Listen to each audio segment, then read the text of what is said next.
سورہ اسراء قرآن مجید کی سورہ نمبر 17 ہے۔ یہ سورت مکی سورت ہے۔ سورہ اسراء میں 111 آیات ہیں۔ سورہ اسراء قرآن مجید کے 15ویں پارے میں موجود ہے۔ بسم اللہ الرحمن الرحیم۔ سبحان الذی اسریٰ بعبدہ لیلا من المسجد الحرام إلى المسجد الأقصى الذي باركنا حوله لنريه من آياتنا إنه هو السميع البصير وآتينا موسى الكتاب وجعلناه هدى لبني إسرائيل ألا تتخذوا من دوني وكيلا ذرية من حملنا مع نوح إنه كان عبدا شكورا وقضينا إلى بني إسرائيل في الكتاب لتفسدن في الأرض مرتين ولتعلن علوا كبيرا فإذا جاء وعد أولاهما بعثنا عليكم عبادا لنا أولي بأس شديد فجاسوا خلال الديار وكان وعدا مفعولا ثم رددنا لكم الكرة عليهم وأمددناكم بأموال وبنين وجعلناكم أكثر نفيرا إن أحسنتم أحسنتم لأنفسكم وإن أسأتم فلها فإذا جاء وعد الآخرة ليسوءوا وجوهكم وليدخلوا المسجد كما دخلوه أول مرة وليتبروا ما علوا تتبيرا۔ وہ ذات پاک ہے جو ایک رات اپنے بندے کو مسجد الحرام یعنی خانہ کعبہ سے مسجد اقصیٰ یعنی بیت المقدس تک جس کے گردا گرد ہم نے برکتیں رکھی ہیں لے گیا تاکہ ہم اسے اپنی قدرت کی نشانیاں دکھائیں۔ بے شک وہ سننے والا اور دیکھنے والا ہے۔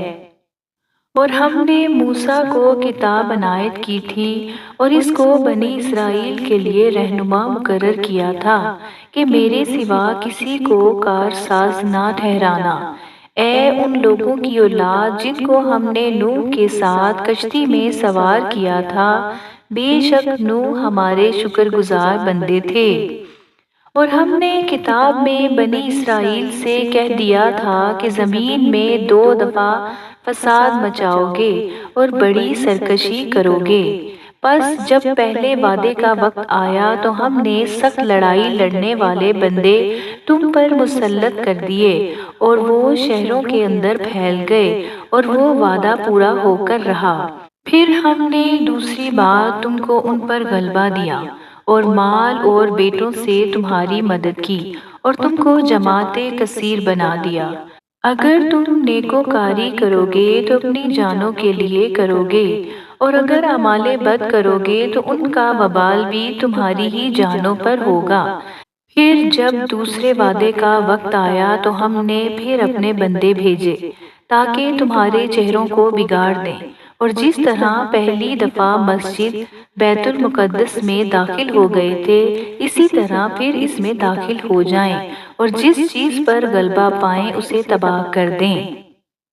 عَسَىٰ رَبُّكُمْ أَن يَرْحَمَكُمْ وَإِنْ عُدْتُمْ عُدْنَا وَجَعَلْنَا جَهَنَّمَ لِلْكَافِرِينَ حَصِيرًا۔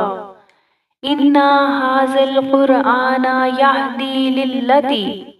يهدي للتي هي أقوم ويبشر المؤمنين الذين يعملون الصالحات أن لهم أجرا كبيرا وأن الذين لا يؤمنون بالآخرة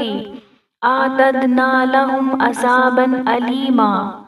ويدعو الإنسان بالشر دعاءه بالخير وكان الإنسان عجولا وجعلنا الليل والنهار آياتين فمحونا آيات الليل وجعلنا آيات النهار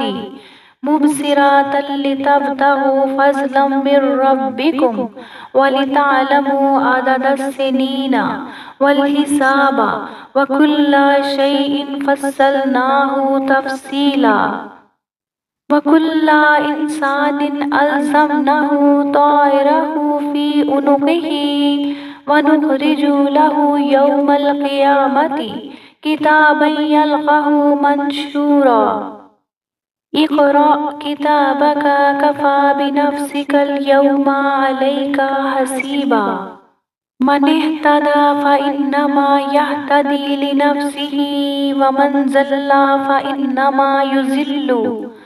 فإنما يزل عليها ولا تزر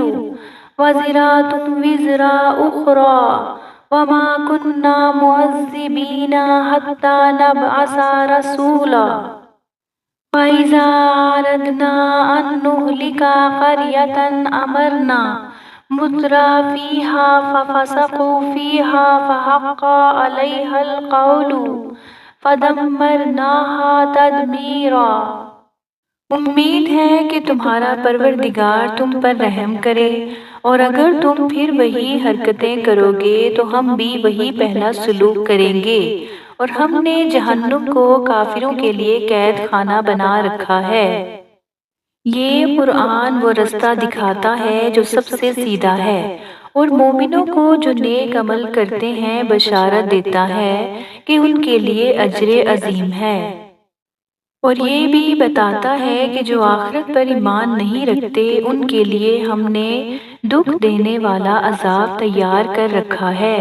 اور انسان جس طرح جلدی سے بھلائی مانگتا ہے اسی طرح برائی مانگتا ہے، اور انسان جلد باز پیدا ہوا ہے۔ اور ہم نے دن اور رات کو دو نشانیاں بنایا ہے، رات کی نشانی کو تاریک بنایا اور دن کی نشانی کو روشن، تاکہ تم اپنے پروردگار کا فضل یعنی روزی تلاش کرو اور برسوں کا شمار اور حساب جانو، اور ہم نے ہر چیز کو بخوبی تفصیل کر دی ہے۔ اور ہم نے ہر انسان کے اعمال کو بصورت کتاب اس کے گلے میں لٹکا دیا ہے، اور قیامت کے روز وہ کتاب اسے نکال دکھائیں گے جسے وہ کھلا ہوا دیکھے گا۔ کہا جائے گا کہ اپنی کتاب پڑھ لے، تو آج اپنا آپ ہی محاسب کافی ہے۔ جو شخص ہدایت اختیار کرتا ہے تو اپنے لیے اختیار کرتا ہے، اور جو گمراہ ہوتا ہے گمراہی کا ضرر بھی اسی کو ہوگا، اور کوئی شخص کسی دوسرے کا بوجھ نہیں اٹھائے گا، اور جب تک ہم پیغمبر نہ بھیج لیں عذاب نہیں دیا کرتے۔ اور جب ہمارا ارادہ کسی بستی کے ہلاک کرنے کا ہوا تو وہاں کے آسودہ لوگوں کو فواحش پر مامور کر دیا تو وہ نافرمانیاں کرتے رہے، پھر اس پر عذاب کا حکم ثابت ہو گیا اور ہم نے اسے ہلاک کر ڈالا۔ وَكَمْ أَهْلَكْنَا مِنَ الْقُرُونِ مِنْ بَعْدِ نُوحٍ وَكَفَى بِرَبِّكَ بِذُنُوبِ عِبَادِهِ خَبِيرًا بَصِيرًا مَنْ كَانَ يُرِيدُ الْعَاجِلَةَ عَجَّلْنَا لَهُ فِيهَا مَا نَشَاءُ لِمَنْ نُرِيدُ ثُمَّ جَعَلْنَا لَهُ جَهَنَّمَ يَصْلَاهَا مَذْمُومًا مَدْحُورًا وَمَنْ أَرَادَ الْآخِرَةَ وَسَعَى لَهَا سَعْيَهَا وَهُوَ مُؤْمِنٌ فَأُولَئِكَ كَانَ سَعْيُهُمْ مَشْكُورًا كُلًّا نُمِدُّ هَؤُلَاءِ وَهَؤُلَاءِ مِنْ عَطَاءِ رَبِّكَ وَمَا كَانَ عَطَاءُ رَبِّكَ مَحْظُورًا انظر كيف فضلنا بعضهم على بعض وللآخرة أكبر درجات وأكبر تفضيلا لا تجعل مع الله إلها آخر فتقعد مذموما مخذولا وقضى ربك ألا تعبدوا إلا إياه وَبِالْوَالِدَيْنِ إِحْسَانًا إِمَّا يَبْلُغَنَّ عِندَكَ الْكِبَرَ أحدهما أو كلاهما فلا تقل لهما أف ولا تنهرهما وقل لهما قولا كريما واخفض لهما جناح الذل من الرحمة وقل رب ارحمهما كما ربياني صغيرا ربكم أعلم بما في نفوسكم إن تكونوا صالحين فإنه كان للأوابين غفورا وآت ذا القربى حقه والمسكين وابن السبيل ولا تبذر تبذیرا۔ اور ہم نے نوح کے بعد بہت سی امتوں کو ہلاک کر ڈالا، اور تمہارا پروردگار اپنے بندوں کے گناہوں کو جاننے اور دیکھنے والا کافی ہے۔ جو شخص دنیا کی آسودگی کا خواہش مند ہو تو ہم اس میں سے جسے چاہتے ہیں اور جتنا چاہتے ہیں جلد دے دیتے ہیں، پھر اس کے لیے جہنم کو ٹھکانہ مقرر کر رکھا ہے جس میں وہ نفرین سن کر اور درگاہ خدا سے راندہ ہو کر داخل ہوگا۔ اور جو شخص آخرت کا خواستگار ہوا اور اس میں اتنی کوشش کرے جتنی اسے لائق ہے اور وہ مومن بھی ہو تو ایسے ہی لوگوں کی کوشش ٹھکانے لگتی ہے۔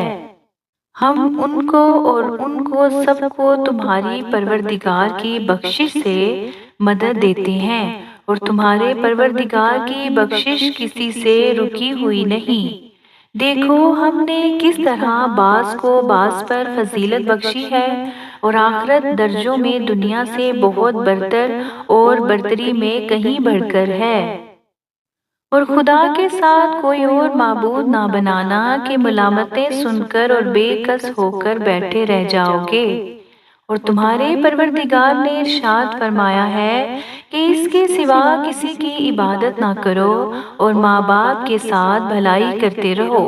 اگر ان میں سے ایک یا دونوں تمہارے سامنے بڑھاپے کو پہنچ جائیں تو ان کو اف تک نہ کہنا اور نہ انہیں جھڑکنا، اور ان سے بات ادب کے ساتھ کرنا، اور عجز و نیاز سے ان کے آگے جھکے رہو، اور ان کے حق میں دعا کرو کہ اے پروردگار، جیسا انہوں نے مجھے بچپن میں شفقت سے پرورش کیا ہے تو بھی ان کے حال پر رحمت فرما۔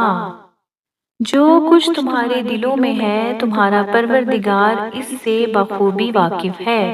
اگر تم نیک ہوگے تو وہ رجوع لانے والوں کو بخش دینے والا ہے۔ اور رشتہ داروں اور محتاجوں اور مسافروں کو ان کا حق ادا کرو، اور فضول خرچی سے مال نہ اڑاؤ۔